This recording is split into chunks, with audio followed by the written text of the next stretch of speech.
श्रीगुरुभ्यो नमः।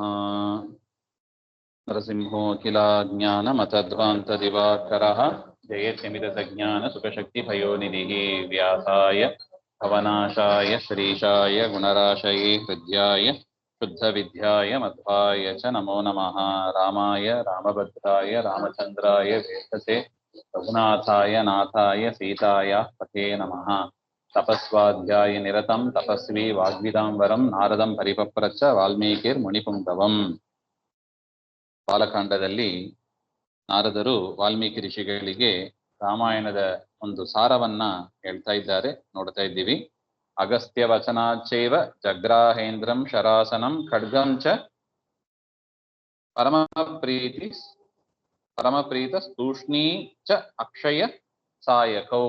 ಹಾಗೆ ಅಗಸ್ತ್ಯ ಋಷಿಗಳಿಂದ ಇಂದ್ರ ಕೊಟ್ಟುಗಳಿಸಿದ ಧನುಸ್ಸು, ಖಡ್ಗ, ಇನ್ನು ಬತ್ತಳಿಕೆ ಅಂತಾರೆ, ಬಾಣಗಳನ್ನೆಲ್ಲ ಇಡೋದಕ್ಕೆ ಬೆನ್ನಲ್ಲಿ ಕಟ್ಕೋತಾರೆ. ಅದೆಲ್ಲವನ್ನು ಕೂಡ ಇಂದ್ರದೇವರು ಕೊಟ್ಟುಗಳಿಸಿದ್ರು. ಅದನ್ನ ರಾಮಚಂದ್ರ ಸ್ವೀಕಾರ ಮಾಡಿದ. ಹಾಗೆ ಏನಾಯ್ತು? ವಸತಸ್ತಸ್ಯ ರಾಮಸ್ಯ ವನೆ ವನಚರೈ ಸಹ ಋಷಯೋ ಅಭ್ಯಾಗಮನ್ ಸರ್ವೇ ವಧಾಯ ಅಸುರ ರಕ್ಷಸಾಂ. ಅಲ್ಲಿ ದಂಡಕಾರಣ್ಯದಲ್ಲಿ ರಾಮಚಂದ್ರ ವಾಸ ಮಾಡ್ತಾ ಇದ್ದ. ದಂಡಕಾರಣ್ಯದಲ್ಲಿ ಆಗ ಎಲ್ಲ ಋಷಿಗಳು ವಾಸ ಮಾಡ್ತಾ ಇದ್ದ ಋಷಿಗಳೆಲ್ಲ ಅಲ್ಲಿಗೆ ಬಂದ್ರಂತೆ. ಬಂದು ರಾಮನನ್ನ ಭೇಟಿಯಾಗಿ ಅವರು ಪ್ರಾರ್ಥನೆ ಮಾಡಿಕೊಂಡ್ರು. ಸ್ವಾಮಿ, ದೈತ್ಯರ ಉಪಟಳ ಭಾರಿ ಆಗ್ಬಿಟ್ಟಿದೆ, ದೈತ್ಯರ ತೊಂದರೆ ಭಾರಿಯಾಗಿದೆ, ನೀನು ಅವರ ವಧೆಯನ್ನು ಮಾಡಬೇಕು ಹಾಗೆ ಅಂತ ಪ್ರಾರ್ಥನೆ ಮಾಡ್ತಾ ಇದ್ದ.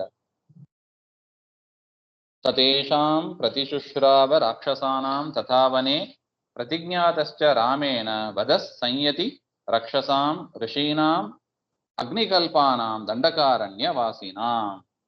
ಆ ಋಷಿಗಳ ಮಾತನ್ನೆಲ್ಲ ಕೇಳಿ ಪರಮಾತ್ಮ ತಾನು ಪ್ರತಿಜ್ಞೆಯನ್ನು ಮಾಡ್ತಾನೆ. ನೀವೇನು ಯೋಚನೆ ಮಾಡಬೇಡಿ, ಇಲ್ಲಿರುವ ರಾಕ್ಷಸರನ್ನ ನಾನು ಸಂಹಾರ ಮಾಡ್ತೀನಿ ಹಾಗೆ ಅಂತ ರಾಮ ಪ್ರತಿಜ್ಞೆ ಮಾಡ್ತಾನೆ. ಅವ್ರು ಹೇಗಿದ್ರು ಋಷಿಗಳೆಲ್ಲ ಹಾಗೆ ಅಂದ್ರೆ, ಋಷೀನಾಂ ಅಗ್ನಿಕಲ್ಪಾನಾಂ, ಅಗ್ನಿಗಳಂತೆ ತೇಜಸ್ವಿಗಳಾಗಿದ್ದರಂತೆ. ಋಷಿಗಳೆಲ್ಲ ಹೇಗಿದ್ದರು? ಒಳ್ಳೆ ತೇಜಸ್ವಿ. ದಂಡಕಾರಣ್ಯ ವಾಸಿನ, ದಂಡಕಾರಣ್ಯದಲ್ಲಿ ವಾಸ ಮಾಡ್ತಾ ಇದ್ರು ಅಂತ ಋಷಿಗಳು ಹೇಳಿದಾಗ ರಾಮ ಪ್ರತಿಜ್ಞೆಯನ್ನು ಮಾಡ್ತಾನೆ. ರಾಮನ ಪ್ರತಿಜ್ಞೆ ಅಂದ್ರೆ ಅಷ್ಟೇ, ಒಂದು ಮಾತು ಕೊಟ್ರೆ ಮಾಡೇ ಮಾಡ್ತಾನೆ, ಏನು ಪ್ರತಿಪಕ್ಷ ಇರೋದಿಲ್ಲ. ತೇನ ತತ್ರೈವ ವಸತಾ ಜನಸ್ಥಾನ ನಿವಾಸಿನಿ ವಿರೂಪಿತಾ ಶೂರ್ಪಕರ್ಣ ರಾಕ್ಷಸಿ ಕಾಮರೂಪಿಣಿ. ಆಯ್ತು ಅಂತ ಪರಮಾತ್ಮ ಪ್ರತಿಜ್ಞೆ ಮಾಡ್ತಾನೆ. ಆಗ ಕೆಲವು ದಿವಸ ಆದ ಮೇಲೆ ಜನಸ್ಥಾನ ವಾಸಿನಿ, ರಾವಣನ ಜನಸ್ಥಾನ ಅಂದ್ರೆ military area, military training area ಅಂತ ಹೇಳ್ತಾರೆ. ಮಿಲಿಟರಿ ಆಫೀಸರ್ಸ್ಗೆಲ್ಲ ಟ್ರೈನಿಂಗ್ ಕೊಡ್ತಾರಲ್ವಾ, ಅದೇ ತರ ರಾವಣ ತಾನು ಆಯ್ಕೆ ಮಾಡ್ಕೊಂಡಿದ್ದ ದಂಡಕಾರಣ್ಯದಲ್ಲಿ ಒಂದು ಜನಸ್ಥಾನ ಅಂತ ಕರೀತಾರೆ, ಕಂಟೋನ್ಮೆಂಟ್ ಏರಿಯಾ ಅಂತ ಜಾಗದಲ್ಲಿ ವಾಸ ಮಾಡ್ತಾ ಇದ್ದಳು. ಯಾರು? ಶೂರ್ಪಣಖ. ಹಾಗೆ ಯಾರು? ಶೂರ್ಪಣಖ ಹಾಗೆ ರಾಕ್ಷಸಿ. ಮತ್ತು ಕಾಮರೂಪಿಣಿ ಅಂದ್ರೆ ಯಾವ ರೂಪ ಬೇಕೋ ತೆಗೆದುಕೋಬಹುದು, ರಾಕ್ಷಸ ರೂಪ ಆದ್ರೂ ಒಳ್ಳೆ ಮನುಷ್ಯರಂತೆ ಪ್ರಾಣಿಯಂತೆ ಯಾವ ರೂಪ ಬೇಕಾದ್ರೂ ತೆಗೆದುಕೋಬಹುದು ಅಂತ ಸಾಮರ್ಥ್ಯ ಇತ್ತು ಅವರಿಗೆ. ಅವರನ್ನ ಲಕ್ಷ್ಮಣ ಏನ್ ಮಾಡ್ತಾನೆ, ಅವರು ರಾಮನನ್ನ ಮದುವೆ ಮಾಡ್ಕೊ ಅಂತ ಬರ್ತಾಳೆ. ರಾಮ ಆಗೋದಿಲ್ಲ ಅಂತ ಹೇಳ್ತಾನೆ. ಲಕ್ಷ್ಮಣನಿಗೆ ಹೇಳಿ ಮೂಗು ಕಿವಿ ಎರಡನ್ನು ಕೂಡ ಕತ್ತರಿಸ್ತಾನೆ. ಲಕ್ಷ್ಮಣ ಶೂರ್ಪಣಖೆಯ ಮೂಗು ಕಿವಿ ಎರಡನ್ನು ಕೂಡ ಕತ್ತರಿಸ್ತಾನೆ. ತದ ಶೂರ್ಪಣಖಾ ವಾಕ್ಯಾತ್ ಉದ್ಯುಕ್ತಾನ್ ಸರ್ವರಾಕ್ಷಸಾನ್ ಖರಂ ತ್ರಿಶಿರಸಂ ಚೈವ ದೂಷಣಂ ಚೈವ ರಾಕ್ಷಸಂ ನಿಜಘಾನ ರಣೇ ರಾಮಸ್ತೇಷಾಂ ಚೈವ ಪದಾನುಗಾನ್. ರಾಮನೇ ಮಾಡ್ಬೋದಾಯ್ತಲ್ಲ, ಲಕ್ಷ್ಮಣ ಯಾಕೆ ಮಾಡಿದ ಅಂತ ಪ್ರಶ್ನೆ. ದೊಡ್ಡ ಕಾರ್ಯವಾಗಿದ್ರೆ ತಾನೇ ಮಾಡ್ಬೋದಾಯ್ತು, ಸಣ್ಣ ಕಾರ್ಯ ಲಕ್ಷ್ಮಣನೇ ಮಾಡ್ಲಿ, ಅವನಿಗೆ ಪುಣ್ಯ ಬರ್ಲಿ ಅಂತ ದೇವರು ಮಾಡ್ತಾನೆ. ಅದಾದ ಮೇಲೆ ಆ ಶೂರ್ಪಣಖೆ ಹೋಗಿ ಆ ರಾಕ್ಷಸರ ಸೈನ್ಯದ ಹತ್ರ ಹೇಳ್ತಾರೆ, ಈ ರೀತಿಯಾಗಿ ರಾಮ ಅಂತ ಒಬ್ಬ ಇದ್ದಾನೆ, ಈ ರೀತಿಯಾಗಿ ಕಿವಿ ಮೂಗನ್ನು ಕತ್ತರಿಸ್ಬಿಡ್ತಾನೆ, ನೀವು ಬಂದು ನನ್ನನ್ನ ರಕ್ಷಣೆ ಮಾಡಬೇಕು ಅಂತ ಹೇಳಿದಾಗ 3 ಜನ ಬರ್ತಾರೆ. 14,000 ಜನ ಬರ್ತಾರೆ. ಅವರಲ್ಲಿ ಪ್ರಧಾನ 3 ಜನ. ಯಾರು? ಕರ, ತ್ರಿಶಿರಸ್ ಅಂತ ಒಬ್ಬ, ದೂಷಣ ಅಂತ ಒಬ್ಬ. ಕರ, ದೂಷಣ, ತ್ರಿಶಿರಸ್. ಅವರನ್ನ ಮತ್ತು 14,000 ರಾಕ್ಷಸರು ಸೈನಿಕರು ಎಲ್ಲರೂ ಬರ್ತಾರೆ. ಅವರೆಲ್ಲರನ್ನು ಕೂಡ ಪರಮಾತ್ಮ ಸಂಹಾರ ಮಾಡ್ತಾನೆ. ವನೇ ತಸ್ಮಿನ್ ನಿವಸತ ಜನಸ್ಥಾನ ನಿವಾಸಿನಾಂ ರಕ್ಷಸಾಂ ನಿಹತಾನ್ಯಾಸನ್ ಸಹಸ್ರಾಣಿ ಚತುರ್ದಶ. ಎಷ್ಟು ಜನ? 14,000 ಜನ ಇದ್ದರು. ಅವರೆಲ್ಲರನ್ನು ಕೂಡ ಪರಮಾತ್ಮ ಸಂಹಾರ ಮಾಡ್ತಾನೆ. ತಥೋ ಜ್ಞಾತಿಪದಂ ಶ್ರುತ್ವಾ ರಾವಣ ಕ್ರೋಧಮೂರ್ಛಿತಃ ಸಹಾಯಂ ವರಯಾಮಾಸ ಮಾರೀಚಂ ನಾಮ ರಾಕ್ಷಸಂ. ಶೂರ್ಪಣಖೆ ಹೋಗಿ ರಾವಣನ ಹತ್ರ ಹೇಳ್ತಾನೆ. ರಾವಣನ ಸಹೋದರಿ ಅವಳು. ಶೂರ್ಪಣಖೆ ಯಾರು? ರಾವಣನ ಸಹೋದರಿ, ತಂಗಿ. ಏನೋ ಕರದೂಷಣ ಏನೋ ಮಾಡ್ತಾರೆ ಅಂತ ನೋಡಿದ್ರು, ಏನಾಗಲೇ ಅಲ್ಲ, ಅವರೇ ಸತ್ತು ಬಿದ್ರು ರಾಮನ ಮುಂದೆ. ಅದರಿಂದ ಏನಾಯ್ತು, ಅವಳು ಹೋಗಿ ರಾವಣನ ಮುಂದೆ ದೂರು ಕೊಡ್ತಾಳೆ. ಆಗ ರಾಮ ಕ್ರೋಧ ಮೂರ್ಛಿತ, ಭಾರಿ ಸಿಟ್ಟು ಬಂತು ಅವನಿಗೆ.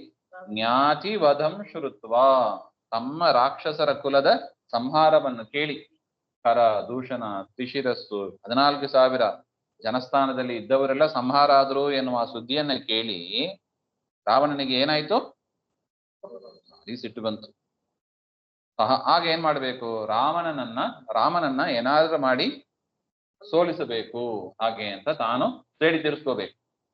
ರಾಮನ ಸೇಡಿ ತೀರಿಸ್ಕೋಬೇಕು ಹಾಗೆ ಅಂತ ಮಾರೀಚ ಎನ್ನುವ ಒಂದು ರಾಕ್ಷಸ. ಯಾರು? ಮಾರೀಚ ಎನ್ನುವ ರಾಕ್ಷಸನ ಸಹಾಯವನ್ನು ಪಡಿತಾನೆ. ಅವನು ಹೋಗಿ ಹೇಳ್ತಾನೆ, ಸಹಾಯಕ್ಕೆ ಬಾ ಹಾಗೆ ಅಂತ. ಅವನು ಗೋಕರ್ಣದಲ್ಲಿ ತಪಸ್ ಮಾಡ್ತಾ ಇದ್ದ. ಗೋಕರ್ಣ ಇದಲ್ವ, ಗೋಕರ್ಣ ಸಮುದ್ರ ತೀರ, ಅಲ್ಲಿ ತಪಸ್ ಮಾಡ್ತಾ ಇರ್ತಾನೆ. ಅಲ್ಲಿಗೆ ರಾವಣ ಬಂದು ಅವನ ಸಹಾಯವನ್ನು ಪಡಿತಾನೆ. ವಾರ್ಯಮಾನಸ್ಸು ಬಹುಶೋ ಮಾರೀಚೇನ ಸ ರಾವಣ ನ ವಿರೋಧೋ ಬಲವತ ಕ್ಷಮೋ ರಾವಣ ತೇನ ತೇ ಅನಾದೃತ್ಯತು ತದ್ವಾಕ್ಯಂ ರಾವಣ ಕಾಲಚೋದಿತಃ ಜಗಾಮ ಸಹ ಮಾರೀಚಸ್ತಸ್ಯಾಶ್ರಮ ಪದಂ ತದಾ. ಇವನು ರಾವಣ ಬಂದು ಸಹಾಯ ಕೇಳಿದಾಗ ಮಾರೀಚ ಏನು ಹೇಳ್ತಾನೆ? ರಾವಣ, ನಿನಗೆ ಬುದ್ಧಿ ಹೇಳುವವರು ಯಾರು ಇಲ್ಲವಾ? ರಾಮ ಎಂಥ ಪರಾಕ್ರಮಶಾಲಿ ಅವನು, ಅವನ ವಿರೋಧ ನೀನು ಕಟ್ಕೋಬೇಡ. ಯಾಕೆ? ಅವನ ಹತ್ರ ಏಟು ತಿಂದು ಬಂದವನು ಇವನು. ವಿಶ್ವಾಮಿತ್ರರ ಯಜ್ಞ ರಕ್ಷಣೆಗಾಗಿ ಹೋದಾಗ ಈ ಮಾರೀಚನೇ ಅಲ್ಲಿ ಏಟು ತಿಂದು ಬಂದದ್ದು ರಾಮನ ಹತ್ರ. ಅದರಿಂದ ರಕ್ತ ಹಾಕುವಾಗ ಇವನು ಹೋಗಿ ರಕ್ಷಣೆ ಮಾಡ್ತಾನೆ. ರಾಮ ಲಕ್ಷ್ಮಣರು ಹೋಗಿ ರಕ್ಷಣೆ ಮಾಡ್ತಾರೆ. ಆದ್ರೆ ಮಾರೀಚನನ್ನ, ಸುಬಾಹು ಮಾರೀಚ ಅಂತ ಇಬ್ರು ಪ್ರಧಾನರಲ್ಲಿ ಬರ್ತಾರೆ. ಸುಬಾಹುವನ್ನ ಅಲ್ಲೇ ಸಂಹಾರ ಮಾಡಿಬಿಡ್ತಾನೆ. ಆದ್ರೆ ಮಾರೀಚನನ್ನ ಸಮುದ್ರಕ್ಕೆ ಎಸೆದು ಬಿಡ್ತಾನೆ ರಾಮ ಬಾಣದಿಂದ. ಆ ಸಮುದ್ರ ತೀರದಲ್ಲಿ ಅವನು ತಪಸ್ ಮಾಡ್ತಾ ಇದ್ದ. ಅದರಿಂದ ರಾಮನ ಏಟು ನಿನಗೆ ಗೊತ್ತಿಲ್ಲ, ಅದರ ಅನುಭವ ನನಗಿದೆ. ಅದರಿಂದ ರಾಮನ ವಿರೋಧ ಮಾಡ್ಕೋಬೇಡ ಹಾಗೆಂತ ಹೇಳಿದ್ರೆ ಕೇಳ್ತಾನ ರಾವಣ? ಏನು ಬರೀತಾರೆ? ಕಾಲಚೋದಿತ, ಅವನ ಕಾಲ, ಅವನ ಮರಣ ಹೊಂದುವ ಕಾಲ ಬರ್ತಾ ಇದೆ. ಯಾರು ನಿಲ್ಲಿಸ್ಲಿಕ್ಕೆ ಆಗ್ತದೆ? ಕಾಲಚೋದಿತ, ಕಾಲದಿಂದ ಪ್ರಚೋದಿತನಾಗಿ ಅವನು ಕೂಡ ಹೊರಟು ಹೋಗ್ತಾನೆ. ಸರಿ ಆಯ್ತು ಬಾ ಹಾಗೆ ಅಂತ ಕೇಳೋದಿಲ್ಲ ರಾವಣ ಮಾರೀಚ ಇಬ್ಬರು ಕೂಡ ರಾಮನ ಆಶ್ರಮ ದಂಡಕಾರಣ್ಯದಲ್ಲಿ ಎಲ್ಲಿ ರಾಮನ ಆಶ್ರಮ ಇತ್ತೋ ಅಲ್ಲಿಗೆ ಬಂದ್ರು. ತೇನ ಮಾಯಾವಿನಾ ದೂರಂ ಅಪವಾಹ್ಯ ನೃಪಾತ್ಮಜೌ ಜಹಾರ ಭಾರ್ಯಾಂ ರಾಮಸ್ಯ ಗೃಧ್ರಂ ಹತ್ವಾ ಜಟಾಯುಷಂ. ಆಗ ಮಾರೀಚ ಜಿಂಕೆ ಆಗ್ತಾನೆ. ಮೈಯೆಲ್ಲ ಬಣ್ಣ, ಬಂಗಾರದ ಜಿಂಕೆ. ಅದನ್ನ ಬೇಕು ಅಂತ ಸೀತೆ ಕೇಳಿದಾಗ ರಾಮನು ಕೂಡ ಬೆನ್ನಟ್ಟಿಸ್ಕೊಂಡು ಹೋಗ್ತಾನೆ. ಅವನನ್ನ ದೂರ ಎಳ್ಕೊಂಡು ಹೋಗ್ಬೇಕು ಅಂತಾನೆ ಮಾರೀಚನೇ ಜಿಂಕೆಯಾಗಿ ಬಂದದ್ದು. ಅದರಿಂದ ದೂರ ರಾಮ ಹತ್ರ ಬರ್ಬೇಕು, ದೂರ ಓಡೋಗು, ರಾಮ ಹತ್ರ ಬರ್ಬೇಕು, ದೂರ ಓಡೋಗು. ಈ ರೀತಿಯಾಗಿ ರಾಮನನ್ನ ದೂರಕ್ಕೆ ಕರ್ಕೊಂಡು ಹೋಯ್ತು. ಆಶ್ರಮದಿಂದ ದೂರ ಹೋಗ್ಬಿಟ್ಟ ರಾಮ. ಇದು ಮಾಯಾ ಜಿಂಕೆ ಅಂತ ಗೊತ್ತಾಯಿತು. ಆಗ ರಾಮ ಬಾಣದಿಂದ ಅದನ್ನ ಸಂಹಾರ ಮಾಡ್ತಾನೆ. ಆಗ ಅವನು ಆ ಲಕ್ಷ್ಮಣ ಅಂತ ರಾಮನಂತೆ ಧ್ವನಿಯನ್ನ ಮಾಡಿ ಕರೀತಾನೆ. ಕರೆದಾಗ ಏನಾಯ್ತು? ಓ ರಾಮನಿಗೆ ಏನೋ ಆಯ್ತು ಅಂತ ಹೇಳಿ ಸೀತಾದೇವಿ ಹೋಗು ಹೋಗು ಹೋಗು ಹಾಗೆ ಅಂತ ಕಳಿಸ್ತಾಳೆ.